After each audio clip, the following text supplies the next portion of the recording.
I remember ketika, di U of T itu, saya belajar tuh hampir setiap hari sampai Jumat. Itu sama teman saya ada, Louis, lalu ada Andrew Kwok, ada Nagata Palama Aptana. Itu kami belajar di perpustakaan tuh sampai library tutup.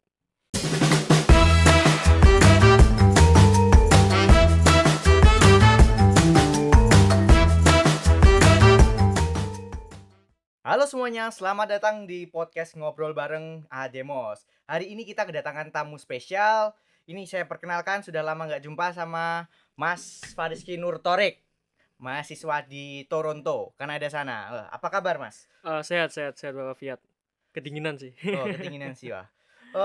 Mas Torik ini berarti sedang liburan atau apa ini udah balik ke Indonesia? Iya, kebetulan, dari bulan April sampai September ini saya, ada libur sama sama apa ya, summer holiday namanya. Oh, summer holiday. Di sana liburannya ada liburan apa aja sih? Jadinya sana itu ada winter break sama summer break. Nah, winter break sendiri kami tuh, sekitar 3 minggu sampai 4 minggu. Nah, untuk summer break ini panjang banget, Bin. Pokoknya saya selesai ujian tuh April tanggal 24, 24th of April, terus saya masuk kembali tuh September tanggal 6. Jadinya itu hampir 4 bulan lebih ya.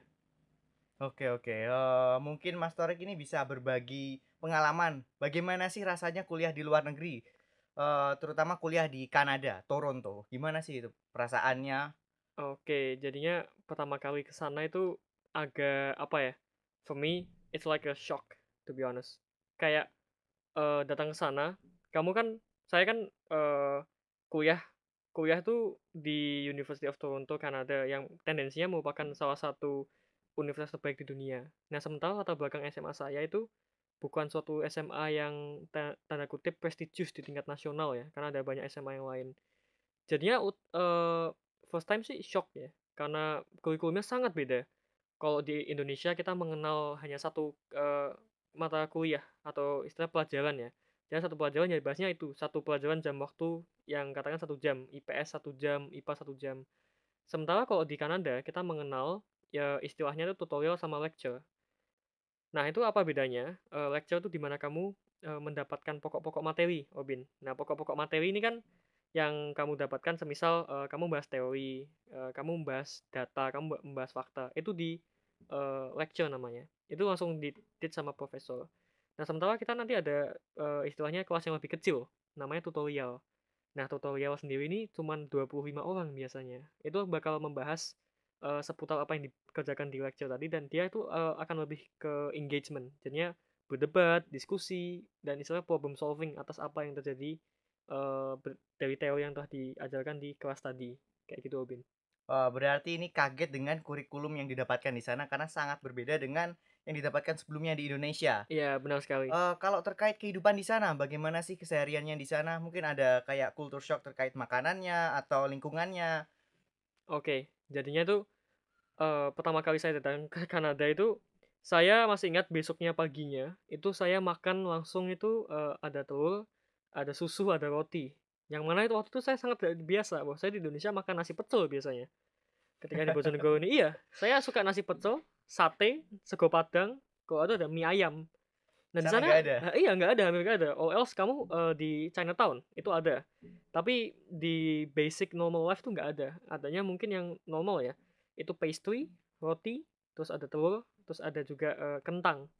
Ya cuman seputar itu aja, mungkin sosis ya tambahan, dan banyak susu di sana. Berarti ini kembali ke Indonesia ini pasti selalu menikmati makanan-makanan Iya, Indonesia yang tidak bisa didapatkan di sana ini? benar sekali. Setiap Memanfaatkan waktunya. setiap, makanan yang saya makan tuh saya selalu bilang, "Ya Allah, alhamdulillah." Alhamdulillah. Apa sih makanan yang paling dikangenin dari Indonesia nih ketika di sana dan susah ditemuin? Oke, makanan yang paling saya kangeni, terutama di Indonesia, nasi liwet.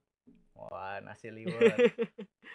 Di sana hampir nggak ada nasi liwet, karena di sana itu yang bikin saya agak geram ya, terutama kami orang Asia, itu nasi itu kadang-kadang itu bukan, di kayak kita kan ada rice cooker ya, di sana itu langsung direbus gitu, Bin. Jadi kamu coba imagine, ada pot, ada sebuah, wajan, nasinya langsung dimasukkan situ, nggak pakai apa-apa, ya udah langsung gitu aja. Jadinya kayak, apa ya, nasi rebus gitu jatuhnya, dan itu sangat gak enak. Jadi bubur nanti Iya, lama-lama. to be exact jadi bubur dan, apa ya, rasanya beda dengan cara memasak kita di, apa namanya, di Asia. Kalau di Asia kan kita, mengenal dicuci 3 kali, di sana nggak ada Betul, cuci nggak 3 ada, kali, langsung jadi. langsung jadi, iya. Oke Dan oke itu oke. beda banget kok kita itu, agak apa ya, halus gitu, sana itu agak kasar sama hampir tidak ada konten airnya. Jadi saya bingung ini nasi rebus apa apa ya? Lalu dengan lingkungan pertemanan di sana, pasti itu temannya dari berbagai negara, mancanegara? Mungkin ada dari Turki, India, atau dari mana? Bisa Oke. diceritakan? Jadinya di sana itu saya mendapatkan banyak teman, terutama kalau saya tuh dari teman-teman dari Asia, karena sesama developing countries kita jadi nyambung ya, karena apa ya, share the same fate kali ya. Jadinya kita punya takdir yang sama, takdir apa? Untuk tinggal di negara berkembang. Jadinya kok, saya sendiri ada teman-teman dari Turki, itu banyak, ada teman-teman juga, dari Malaysia, Singapura, lalu ada juga yang dari Brunei, ada yang dari Vietnam bahkan. Terus ada juga, teman-teman dari Middle East, itu lumayan banyak, dan dari India. Nah, orang-orang dari India nih, ciri khasnya mereka jago-jago IT ya, Bin. Dia kayak, top 10 mungkin top 10 U of T students itu, 8 of them itu Indians gitu. Iya, Pinter banget. karena banyak tutorial IT itu yang buat orang India di YouTube. Bener sekali. Nah, di situ makanya saya kagetnya orang India. Jadinya kok India kan secara living standard ya, it's not apa ya, it's not the same as Indonesia. Kita itu twice more advanced than India kalau dari GDP per kapita. Nah, tapi di sana kemampuan IT-nya jago-jago banget.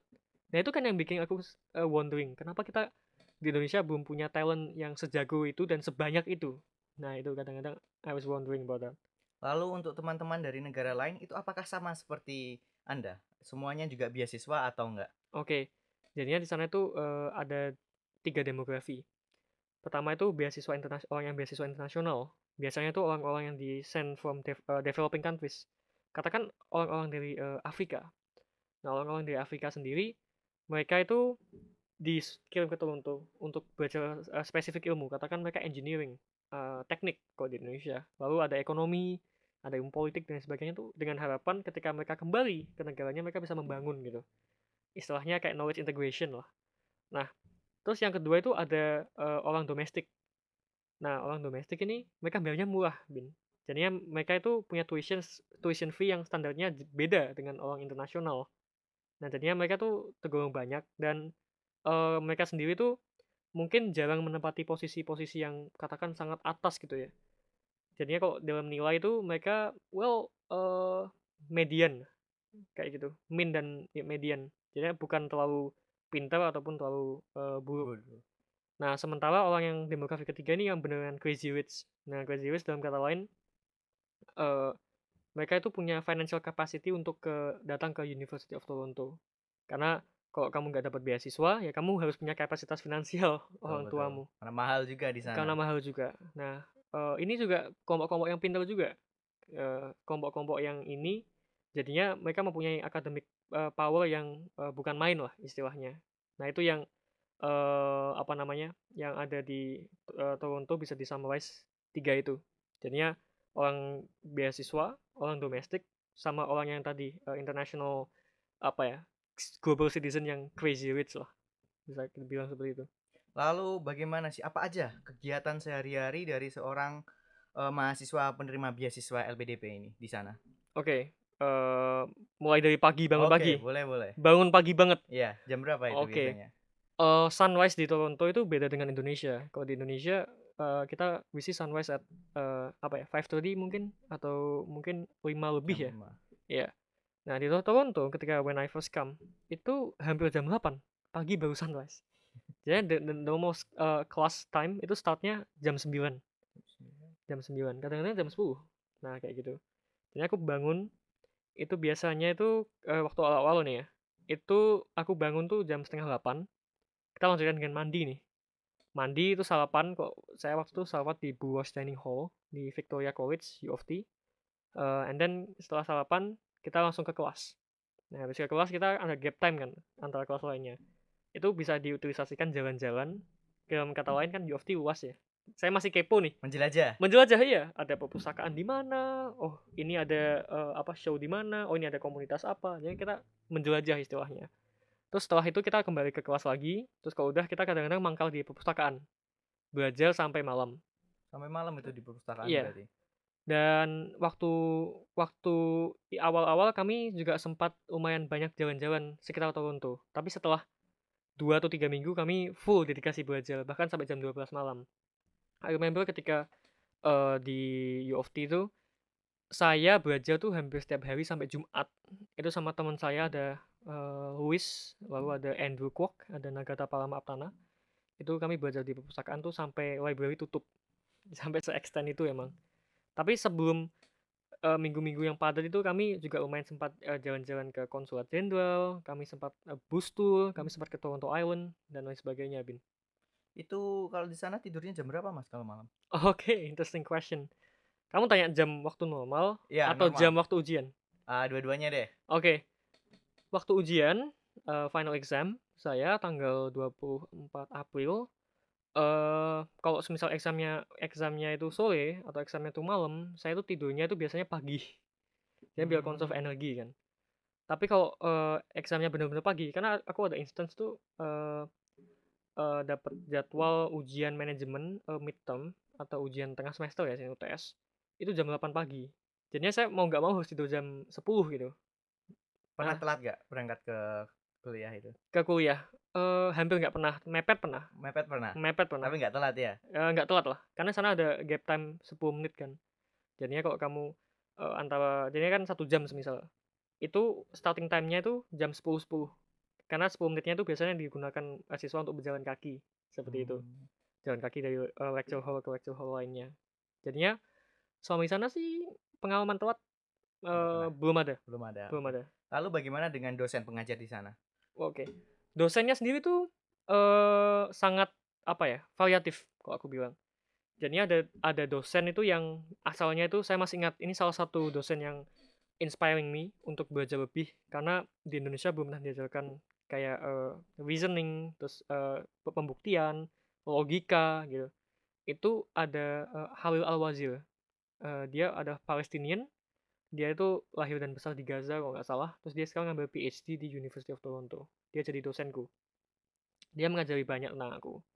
Lalu ada juga, dosen itu orang Indonesia, Oh, orang Indonesia, orang orang mana itu? Indonesia. Beliau itu asli Jakarta tapi keturunan dari Yogyakarta. Namanya Bu Aileen Putranto. Nah, ini beliau sangat baik sekali. Saya sering diajak makan sama beliau. Dan beliau tuh suka sharing, ada sharing satu hal dan suka mengumpulkan teman-teman komunitas di sana. Bu Aileen Putranto. Sekarang beliau jadi, researcher, peneliti dan, dosen senior di U of T, di Mang School of Global Affairs and Public Policy, gini. Lalu sisanya dosen itu ada yang dari, Eropa, ada Charlie Bain, itu dulu dosen saya tuh kuliah di University of Oxford, lalu ada juga yang dari, China, beberapa dosen political science itu, ada yang dari China, terus, ada juga yang native Canadian. Salah satu yang saya ingat tuh Profesor David Cook, itu dia native Canadian, dan itu, hanya mungkin nggak banyak nggak banyak yang itu, karena banyak yang dapat international exposure kan, kita banyak ngambil, dosen tuh dari luar istilahnya. Lalu metode belajarnya di sana bagaimana itu? Interesting. Jadinya metode belajarnya sendiri itu, tadi udah saya jelaskan ada lecture sama tutorial ya. Iya. Lecture itu dimana kita membahas, teori, tutorial dimana kita itu, berargumentasi satu sama lain. Nah, metode belajar di sana itu, biasanya kita itu, almost apa ya, kita itu, kalau in my major at least di jurusanku, itu almost zero textbook. Jadinya textbook kayak, apa namanya, buku-buku tebel-tebel semua itu, online, Online. disajikan secara online. Jadinya, itu accessible lewat ada U of T Libraries namanya. Terus metode belajar yang diterapkan universitas sih, yaitu pembagian lecture dan tutorial. Terus untuk metode spesifiknya, kami biasanya tuh, kalau di, ada yang kuliah lapangan sustainability by practice, itu, ada langsung kelas lab namanya. Tapi ini nggak ada di majorku, di majornya teman-temanku cewek, itu yang neurology sama, life science, imunologi, itu ada labnya dan itu lumayan banyak. Untuk teman-temanku yang fisika, physics, itu ada labnya juga. Nah, kelas-kelas lab ini jadinya, meng-ensure bahwa mahasiswa U of T tuh punya kapasitas tuh dalam berargumen, teori, sama praktek, Praktek. kayak gitu. Oh, oke, oke. Lalu dengar-dengar ini habis magang di Sekretariat Wakil Presidennya, sama habis menang lomba tingkat ASEAN. Oh, mungkin boleh diceritain nih bagaimana? Oke, jadi gini, Sekretariat Wakil Presiden kebetulan itu merupakan bagian dari Istana Negara ya. Saya punya interest yang gede terhadap public policy, terus saya decide to apply di, Sekretariat Wakil Presiden dan saya keterima di bawah, pimpinan Pak Felix Wanggai waktu itu. Beliau adalah deputi, wakil presiden dan waktu itu saya belajar banyak banget Bin, tentang terutama beliau, membawahi, tupoksi khusus yaitu yang bernama Papua. Jadi development tentang Papua, governance Papua, hukum di Papua, sama isu-isu, pembangunan strategis, itu beliau yang, punya isu apa ya, punya peran yang terdepan lah di negara ini. Lalu, untuk ASEAN sendiri, jadi ini lucu Bin ceritanya. Gimana Saya tuh? ini mendadak ikutnya. Jadinya, eee, final waktu itu deadline-nya tanggal 15. Saya tuh masih mengerjakan, soal itu apa namanya, pitching desk-nya itu waktu masih di Toronto. Dan saya tanggal 8 pulang. Jadinya saya ada time gap beberapa hari sebelum saya mengumpulkan, apa namanya, draft itunya, pitching-nya. Itu adalah lomba tentang public policy, jadinya kita suruh membuat, semacam solusi terintegrasi yang nanti ada analisa kuantitatif, ada analisa kualitatif, lingkungan, hukum, politik, dan nanti transisi energi. Jadinya bagaimana kita membuat Indonesia yang awalnya itu penuh dengan fossil energi kan, fossil fuel energy dan lain sebagainya, itu kan polusinya banyak ya. Iya, betul. Nah, menjadi carbon carbon zero by 2060. Nah, itu lomba itu fokus gimana sih caramu mengimplementasikan itu. Alhamdulillah dari sekitar 300 tim yang ikut, tim saya terpilih jadi finalis kan. Finalis dari 10, lalu saya dipilih lagi jadi finalis yang 3 itu. Jadi semifinalis dulu, terus finalis. Nah, dari situ diadu lagi dan alhamdulillah mendapatkan juara 3 tingkat ASEAN, Bin. Alhamdulillah. Oke, oke. Mungkin Mas Torik bisa ngasih pesannya untuk para penonton di rumah. Apa sih? Oh, Bagaimana bisa berprestasi dan bagaimana sih tips and triknya biar bisa kuliah di luar negeri, magang di seperti Sekretariat Wakil Presiden dan menang lomba-lomba lainnya. oke, saya boleh dulu nih ya. Boleh. Saya dari dulu tuh pertama nggak pernah berharap kuliah di luar negeri, Bin. Jadi dari dulu tuh saya, cuman satu harapan saya tuh kuliah di Fakultas Hukum Universitas Indonesia. Itu satu. Tapi, dulu tuh pernah saya tuh tanya sama ibu saya, kebetulan kan bapak saya seorang abdi negara ya, dia seorang PNS. Jadi untuk izin ke luar negeri itu nggak gampang. Saya pernah tanya, karena teman-teman saya waktu itu, sebaya pada ke luar negeri semua, Bin. Terus saya tuh belum pernah kan ke luar negeri. Eee, "Ibu, kapan sih kita bisa ke luar negeri?" Kayak gitu. Ibu saya terus menjawab kayak gini, "Nak, bapakmu tuh seorang PNS, kebetulan tugasnya kan berat ya, dan selain itu untuk izin nanti sulit. Jadinya daripada sulit, jadinya kita mending liburan di dalam negeri aja." Terus ibu saya menambahi, "Suatu saat nanti kamu bisa kok ke luar negeri sendirian. Kamu kok bisa ke luar negeri kok kamu sudah punya rezeki. Aku yakin kamu bisa suatu saat nanti." Ibu saya bilang kayak gitu. Dan hebatnya, saya tuh nggak pernah pikir ke luar negeri kan. Di akhir kelas 12, ada tawaran beasiswa langsung ke email saya oleh Kementerian Pendidikan dan Kebudayaan. Ada beasiswa Indonesia Maju. Saya apply dan nggak tahu-tahu lolos. Padahal yang sebelumnya saya nggak pernah punya Harapan. mimpi. Iya, bahkan berharap pun nggak pernah. Tiba-tiba saya bisa. Nah itu kan sebuah apa ya? Saya kalau to be honest mungkin sebuah keajaiban. Saya nggak pernah berharap, nggak pernah apa-apa, tiba-tiba didatangkan opportunity, saya lolos dan saya berhasil gitu. Ya alhamdulillah lah so far. Itu satu background story. Kalau untuk lombanya sendiri Bin, saya tuh punya beberapa, tips and trick istilahnya. Saya tuh suka learning by practice. Jadinya, eee, saya tuh dulu suka banget, main game. Nah mungkin kamu Apa su itu contoh gamenya? oke banyak, Europa Universalis, Fallout 4, terus ada Call of Duty, dan lain sebagainya, banyak. City Skyline, terus ada Fallout 3, terus ada, banyak Bin, ada, Shadow of Earth dan lain sebagainya, itu di Steam. Ada Sims 3 dan Sims 4. Nah, mungkin kamu curious kenapa aku kayak gitu? Ya, apa yang Anda pelajari dari game-game tersebut? Nah, satu, aku tuh berusaha meningkatkan interest-ku. Jadi sebelum kamu sebelum kamu mendalami suatu suatu isu atau suatu disiplin ilmu, kamu kan harus ada ketertarikan dalam. Betul. Iya. Nah, fungsinya game itu untuk melatih. Ketertarikan tersebut biar Bener. nanti ketika kita masuk lebih dalam kita lebih enjoy. Exactly. Nah, terus ada positifnya dari game itu apa? Kamu bisa belajar bahasa Inggris secara nggak langsung. Betul. Saya dari kecil hingga saya at least SMA ya, sebelum saya les GO, saya tuh belum pernah les bahasa Inggris secara formal. Nggak, maksudnya secara spesifik yang benar-benar Inggris, nggak ada. Saya belum pernah les bahasa Inggris. Nah, tapi saya bisa dari mana? Dari game. Dari Nah, game, film. exactly, ya. Nah, dari situ saya meningkatkan ketertarikan saya. Jadi game tuh mungkin for me itu mungkin orang-orang ya itu mandangnya kayak sepele gitu. Tapi kalau saya sendiri sih lebih suka memandang game tuh eh s- apa ya? Sarana mendiskusikan informasi. Jadi sana ada informasi mengenai geopolitik, informasi mengenai ekonomi, tata kota, bahasa Inggris, Dan lalu banyak juga hal ya lainnya. banyak hal lainnya, Bin. Sejarah, geografi bahkan. Nah, itu yang mungkin orang-orang gagal fail to notice gitu at the early age. Karena orang tuh mesti nganggapnya saya tuh belajar terus 24/7. Pada kenyataannya kalau saya di Indonesia ya, kalau saya lihat Steam, itu saya main tuh total selama saya dari kelas SD kelas 6 ketika saya pertama kali bentuk Steam.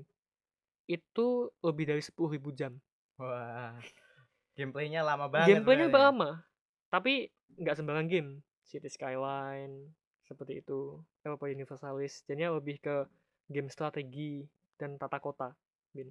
Oke, mungkin Mas Torik ada kayak motivasi atau kata-kata yang selalu membakar semangat Mas Torik untuk melakukan banyak hal. Sebelum kita tutup, mungkin bisa disampaikan ke teman-teman yang nonton di rumah. Oke, mmm, saya sih terinspirasinya itu waktu itu ada, apa namanya, quotes dari, Martin King Luther Jr. kalau nggak salah. Dia itu, bilang, "I have a dream." Pernah dengar? Gimana itu coba? "I have a dream."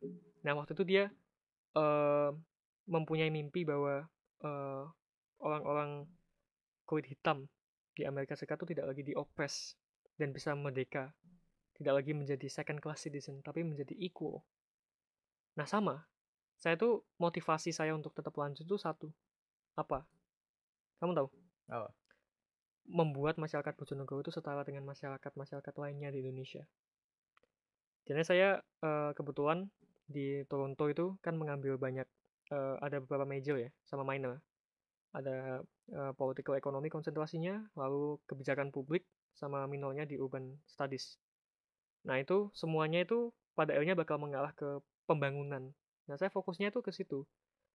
Aku tuh punya kayak satu saya dulu pernah membaca buku tentang Bojonegoro itu mempunyai istilahnya kutukan sumber daya alam. Jadinya kenapa kita punya sumber daya alam banyak tapi kita masih aja banyak yang miskin kan gitu. betul. Akhirnya saya kayak kepicu gitu.